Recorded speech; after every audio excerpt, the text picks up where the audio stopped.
Quand? So have you heard that sound before? That's the sound of getting an answer right on Duolingo.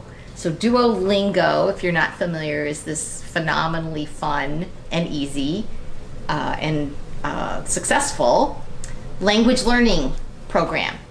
So right now I'm trying to brush up on my French because Scott and I are going to go to Paris at the end of November. And so I'm doing Duolingo every day. And it's gotten me thinking about failures. So you get that little bing sound every time you get something right. But if you get it wrong, that's what you hear. And of course it drives me nuts to get something wrong. Until one day I realized that's where I'm really learning. On the questions or the sentences or the words that I get wrong are the ones I remember the most, are the ones that really stick in my head, that's where I'm learning. And it got me thinking, I've been thinking a lot about failure. What does it mean to fail? And how do we define failure? And I could say, well, I failed that question, but if that's really the question that I failed that then is teaching me the most, then is that really failure?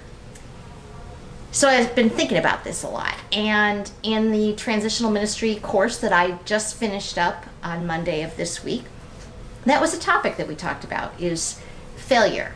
How do we fail as congregations? Are we willing to fail as congregations? What happens to us when we fail as a congregation?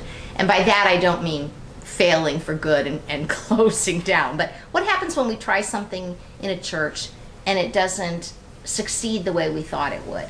What's our reaction to that? Do we go back to the drawing board and try again?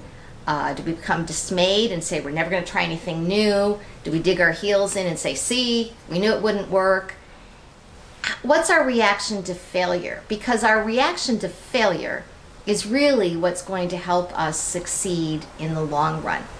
And the message in the course, we had a lot of fun talking about it among us colleagues, is that this is a time when the church needs to be willing to fail. We need to risk. Coming out of the pandemic, what does that mean? What does it look like? How should things change? How are we going to reach this younger generation of people that doesn't seem to have any need or use for the church right now? If we're not willing to fail in how we adapt to the new world after the pandemic, if we're not willing to take some risks about how we reach out to younger generations and find what's important to them, if we're not willing to fail, we won't succeed. And I was talking to Scott about this, and he's a wrestler, and he was saying it was just like when he was wrestling. You always wanted to wrestle someone better than you because that's how you got better. That by failing on the mat to somebody who was really good, you learned something new, you improved your skills, you became a better wrestler. So all of this has been stirring in my head and my heart, partially starting with Duolingo and realizing that when I fail, those are the places I'm really learning the most. And then these great conversations in the transitional ministry course that I took among colleagues about what is important about failure and how are we going to react to that. So I've just been thinking about this and thinking maybe you would want to think about, are there places that you remember a failure at PCWS and what we learned from that? Are there places where you remember that we were afraid to try something because we might fail? And what did we lose in that? What did we give up by not trying something? And how do you react? How does the congregation react if we try something and it doesn't quite come off the way we expected? Are we willing to take some risks for the kingdom of God?